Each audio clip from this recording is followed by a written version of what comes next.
So this coming weekend, just like any other coming weekend with combat sports, you have a UFC fight night, which is taking place in Paris, and then you have a rematch between Chris Eubank taking on Liam Smith in their rematch from their previous boxing match that was quite shocking because of the fact that we really didn't see Liam Smith knocking out Chris Eubanks. And then on the UFC side, you have the return of Cyril Gane after taking on the legendary John Jones for the vacant heavyweight championship of the world, which, by the way, was vacated by none other than Francis Ngannou because of the certain circumstances that are going on right now. Now, this particular video is not going to be so much about the kicks and punches or the technical aspects of these particular fights that I just talked about. Not at all. What I'm going to present to you right now is a case of why MMA and boxing need each other. And the reason for that is because of the fact that they just give each other this residual outcome in terms of fan participation, in terms of people cluttering together a certain segment of, let's say, one fight culture to another. Meaning that when you have a fight like Francis Ngannou and Tyson Fury, what exactly does that bring? Well, that brings these two particular crowds that you see separate from the UFC Paris card that you're going to see this weekend in comparison to the, let's say, opposite of the boxing card with Liam Smith and Chris Eubank Jr. So I remember back in 2010 when David Haye was very active in his career. Here's some things that I remember.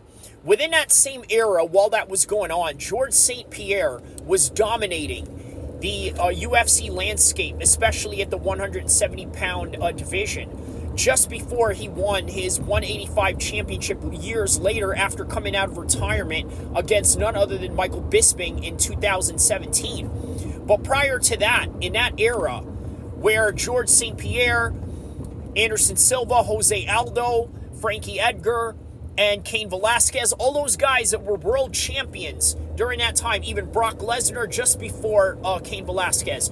During that time, when those guys were world champions, it was completely separate from the boxing world. And lo and behold, surprisingly enough, there was this young and up-and-coming British prospect by the name of Tyson Fury calling out the heavyweight champion of the UFC at the time, which was Cain Velasquez.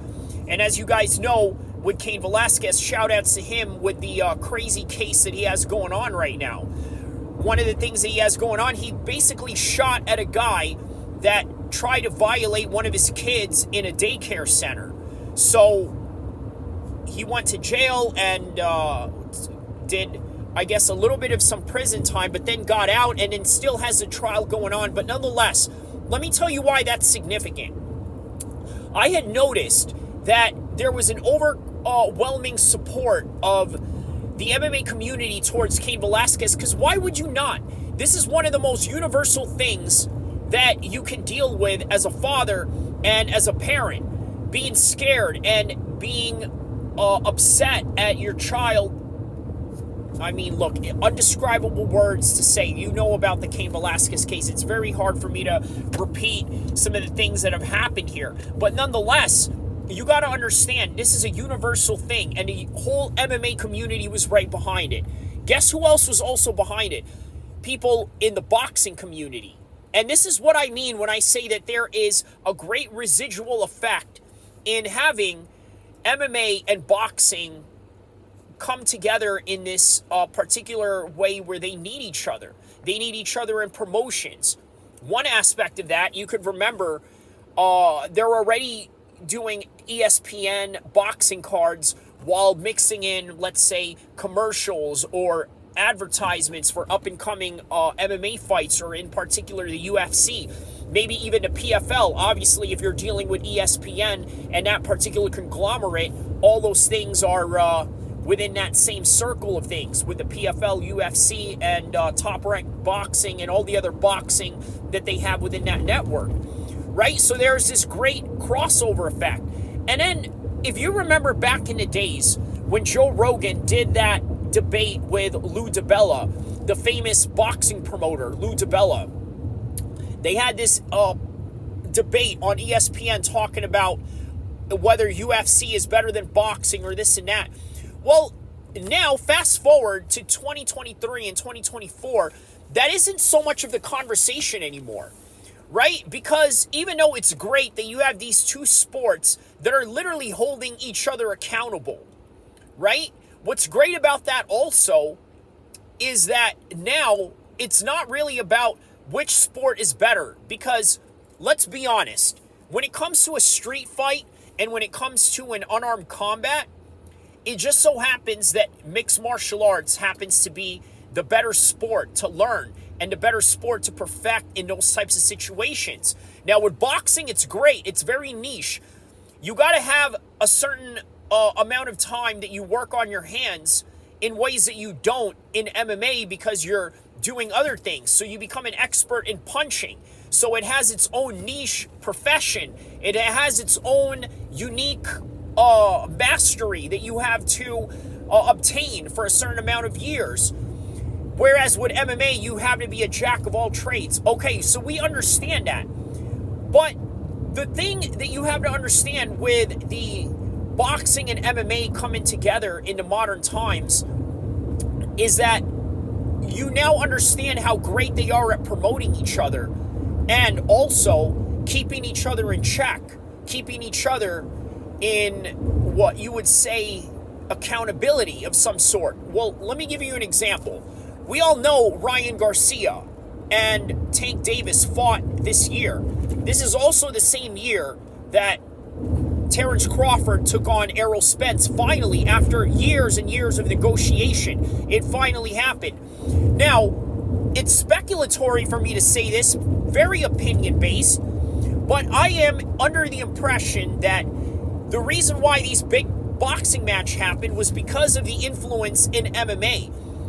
Now, how? How can I prove that? Well, for one, you got to take a look at the numbers of boxing a couple of years ago in comparison to now. Right now, in the modern context of what we're looking at, present time, it's easy to say that boxing is definitely beating MMA in terms of having big marquee matchups. And there's reasons for that.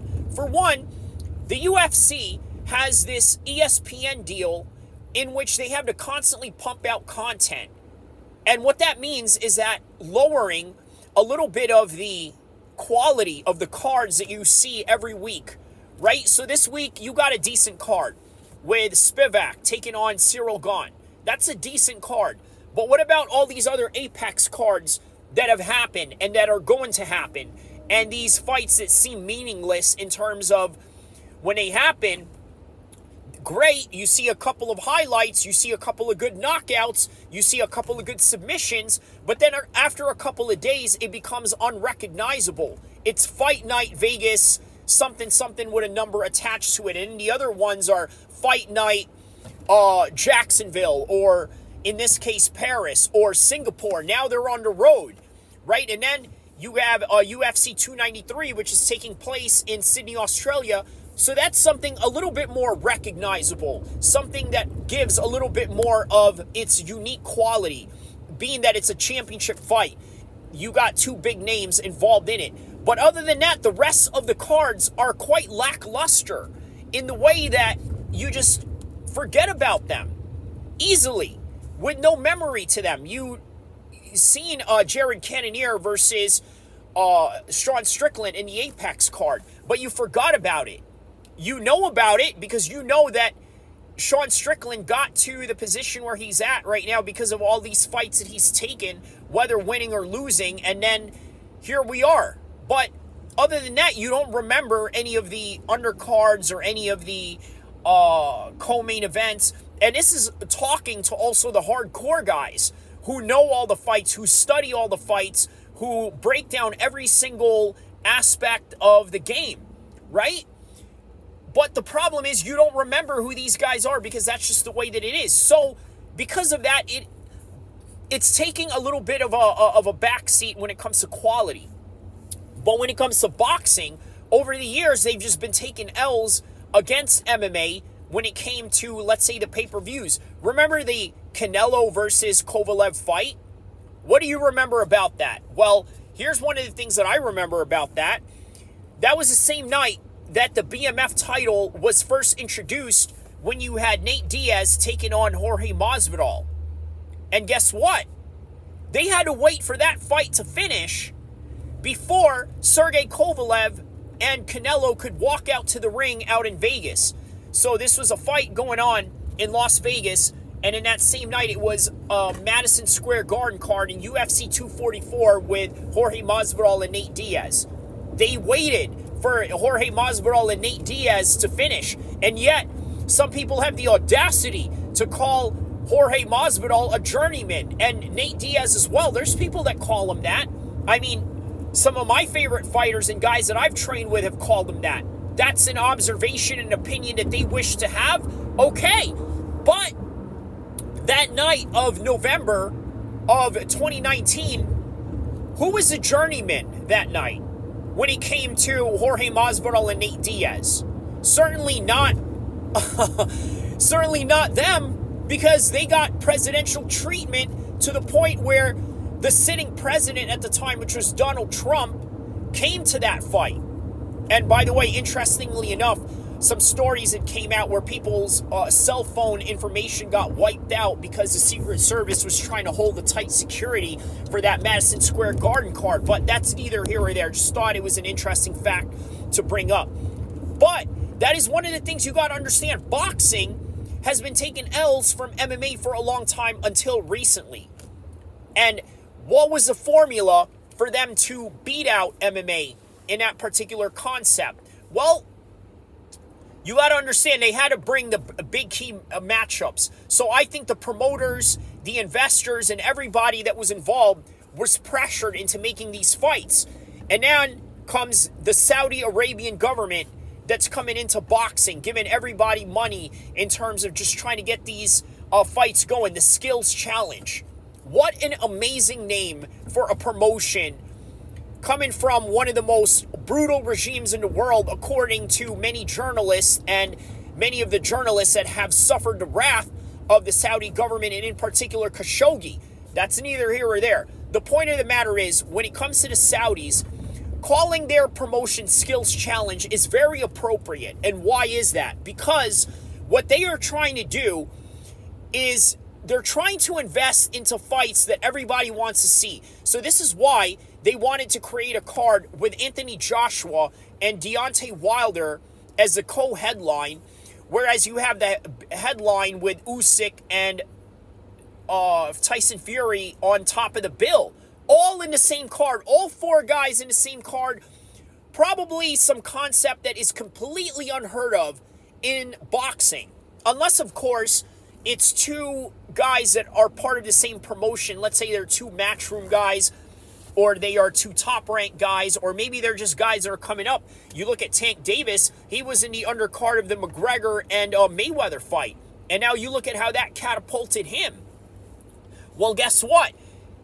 Boxing is learning from MMA in that particular concept. You have these big matchups, you got these big names on top of the headline, and then you build a strong undercard underneath it in order for you to build these names. And how do you build these names? Well, you give them tough matchups. And lately, in boxing, a lot of these prospects have not been given any easy fights. Not whatsoever. And that's the way that it should be, and that's the way that I think sport and high-level professional sports should conduct their business. But boxing, over the years, has not conducted themselves in that kind of way. And here's the thing. When it comes to giving your fighter easy fights in the beginning of their career to try to develop and try to get them these rounds, get them these opponents of different looks, and then gradually stepping up the competition, some argue that that is the best way to preserve a fighter. And guess what? Even on the MMA side, guess who built their career in that same matter? Which, by the way, faces a lot of criticism with a lot of the hardcore MMA fans, and that's Khabib Nurmagomedov. You look at the way that he jump-started his career. He started out taking on guys that were maybe 0-1, guys that had less than 50-50 records, guys that had losing records. And then eventually, the competition got harder. The competition got stiffer. And then he went into the UFC, and guess what? He was more than prepared for these fights. You guys remember the fight that a lot of people say that Khabib had lost. I think it was the Gleison-Tibau fight, where they say that Khabib really lost that by a split decision, but obviously, as you know, the records show that Khabib is the undisputed, undefeated world champion at the end of his career. But during that Gleison-Tibau fight, it was one of the toughest fights for Khabib. Full disclosure, that guy ended up popping for steroids later on. So make of that as you will. And no wonder he gave Khabib the hardest fight of his life after taking a whole bunch of steroids, right? So you got to think, how did Khabib prepare for that fight? The accumulation of readiness that he had to prepare for, the accumulation of rounds, the accumulation of taking these easy fights and then getting used to knowing how to put somebody in a triangle choke, which, by the way, was the way that he won his first fight and the way that he miraculously, ironically, in this crazy world of fairy tales turned real fighting world that we live in, he ends his career in that same manner, in a triangle choke towards Justin Gaethje. But the way that he got over the Gleison-Tibau fight was having those hard rounds, having those tough fights, having those tough challenges.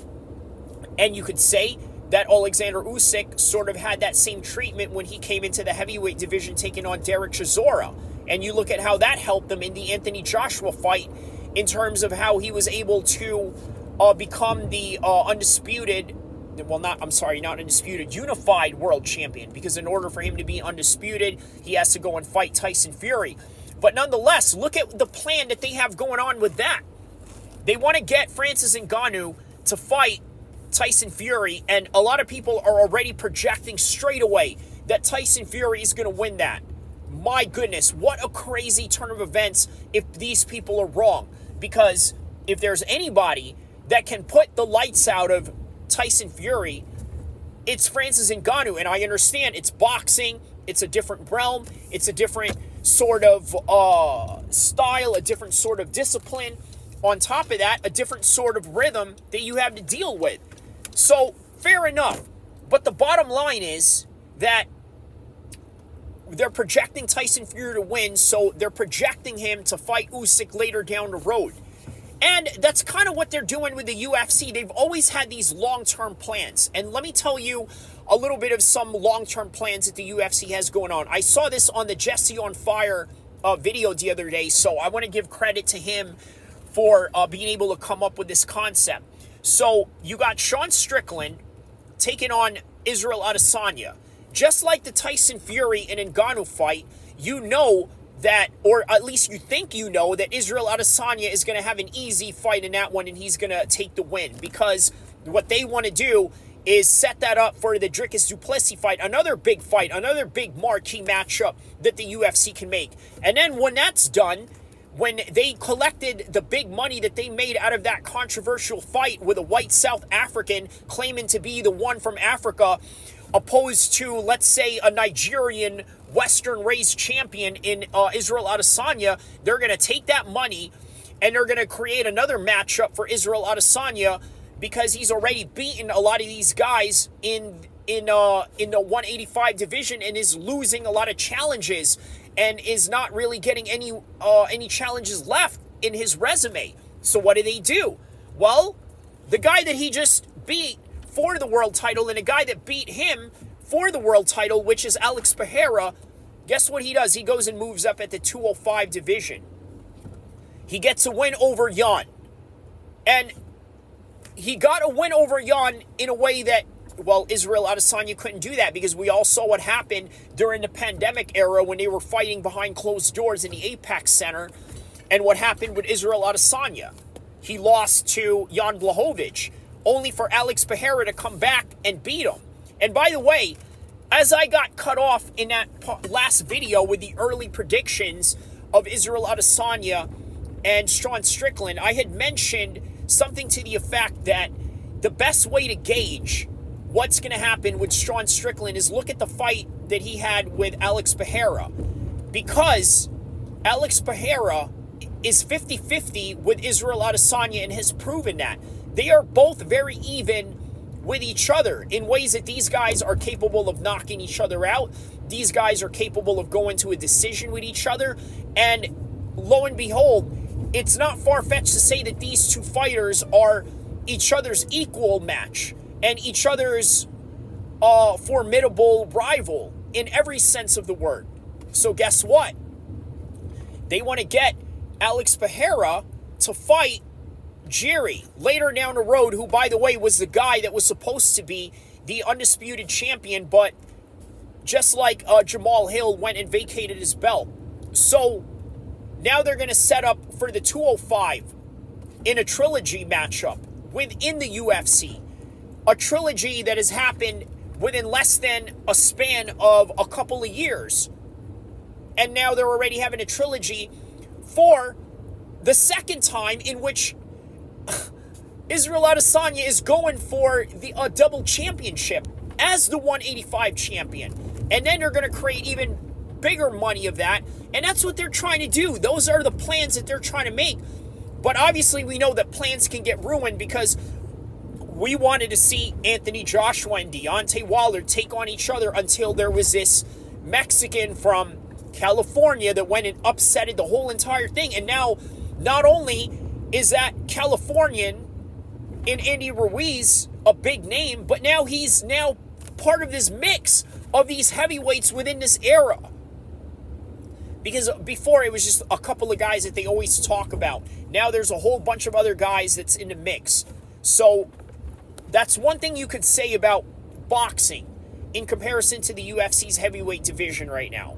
And that is that the heavyweight division in boxing is way more stacked than the heavyweight division in the UFC. And how about this?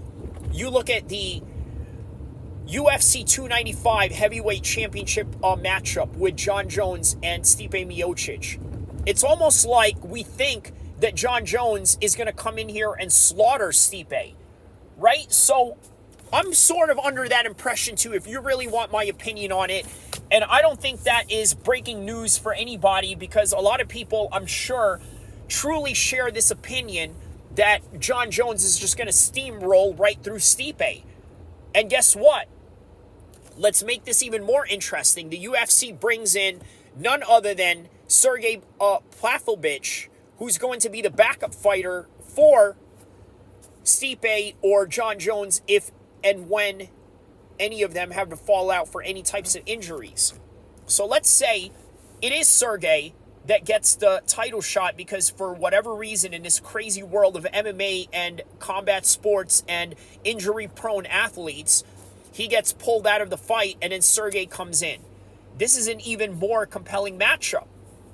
And not only will it become more compelling, it becomes that same situation that I was telling you about in the boxing side with Andy Ruiz and Anthony Joshua upsetting the whole entire plan that they had going on.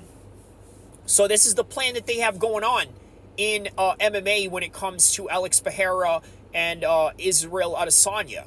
And shout out to Jesse on Fire for being able to come up with that concept. But in the boxing side, this is the concept that they're trying to make, which is Deontay Wilder and Anthony Joshua in the co-main event, almost like a bronze medal match in the Olympics in that same concept, right? And interestingly enough, Deontay Wilder is a bronze medalist, hence the name Bronze Bomber. And then for the undisputed championship, you have Alexander Usyk and Tyson Fury for the unified undisputed championship of the boxing world. Only if all things come into plan. And you know what? What's really interesting about that whole entire ordeal is that I really do see that these two sports are influencing each other in terms of competition. You know that old saying that says, yeah, you know, competition is healthy for everybody and this and that. A lot of staunch capitalists and Adam Smith economists love to somehow cite this particular statement. And it couldn't be further from the truth. I mean, it could be. It is the truth, actually. That's just the reality of it. It's the truth. At the same time, it's almost like they're two different lanes, but at the same time, they're not when I'm talking about boxing and MMA.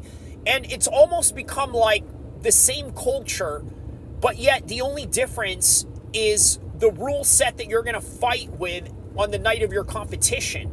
Other than that, when it comes to the media, when it comes to the spectacle, when it comes to the pre-fight promotions, when it comes to press conferences, we are literally dealing with the same sport, because overall, we may play by different rule sets, different rings, different sizes of rings, different types of settings with mats and octagons, as opposed to, let's say, an open environment, or as opposed to, let's say, a boxing ring, or a boxing ring that's shaped like a triangle, or whatever you want to call it, or whatever way you want to see it.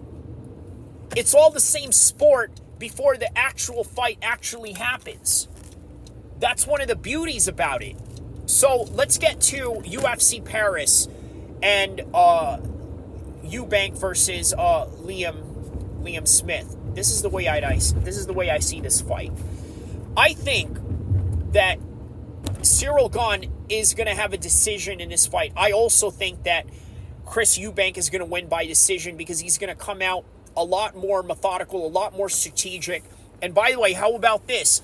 The fact that he has Terrence Crawford's trainer on his back, and I'm talking about Chris Eubank. Will that make a difference? I would say so, and that is the reason why I think he's going to win by decision at that. He's not going to make the same mistakes that he did in the first fight. He's going to have better instructions. He's going to have a better trainer that's going to be on his butt when it comes to defense and everything that he needs in order for him to mitigate danger, and he's going to outpoint him. And this is the same thing that I see going on with Cyril Gane in that particular matter. A little bit gun shy. He knows that this guy has great grappling. He's got good knockout power like anybody else does in the heavyweight division. I think Cyril Gane is going to try to fight point fighting with Spivak in order for him to try to get his groove back into things. And that is my official prediction for both fights this coming weekend. But back to the UFC and boxing being one, or MMA in particular, and boxing becoming one sport. That's a reality that we're seeing today, because they need each other. They need each other to promote, they need each other to encourage, and they need each other to compete in terms of having the best matchups for the attention of the fans. Once again, I can't stress enough that this is one of the greatest eras of combat sports ever. And if you disagree, then you tell me which era is better than this. Because in the past few years, and in the past few decades before that, and even within the golden ages of the 90s in boxing, it's incomparable to what's going on today. It's absolute sensory overload to the max. But I think that's one of the biggest influential factors of why these big marquee matchups are happening the way that they are. Because guess why? One thing you got to understand is that in this particular era of combat sports, the social media, the fact that a lot of people have different contents to watch, from Netflix to Hulu to HBO to Max to Sky to all of that, all these different types of entertainment, and then all the different types of sports that's available out there. Whether you're in America, you're dealing with football, baseball, basketball, or whether you're in England, you got soccer, rugby, cricket, golf, whatever, tennis.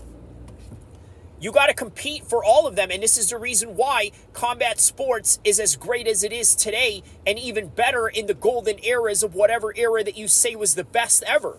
Because you, as a promoter and as a fighter, have to compete with all these other different contents that are out there, and not to mention all these different YouTubers and different content creators that have all these millions and millions of views that you've never heard of, but yet has a niche following of some sort. That's what these combat sports leagues have to compete with today, for better or worse. For the better, because of the fact that it is forcing them to give us the best matches and the most entertaining matches on top of the best matches, but also they have to compete with a society that is losing an attention span.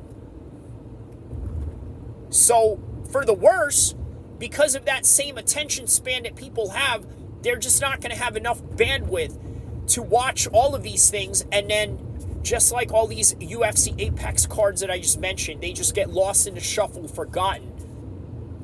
And on to the next thing it goes. But maybe that's what makes the theater of the unknown in combat sports as intriguing as it is.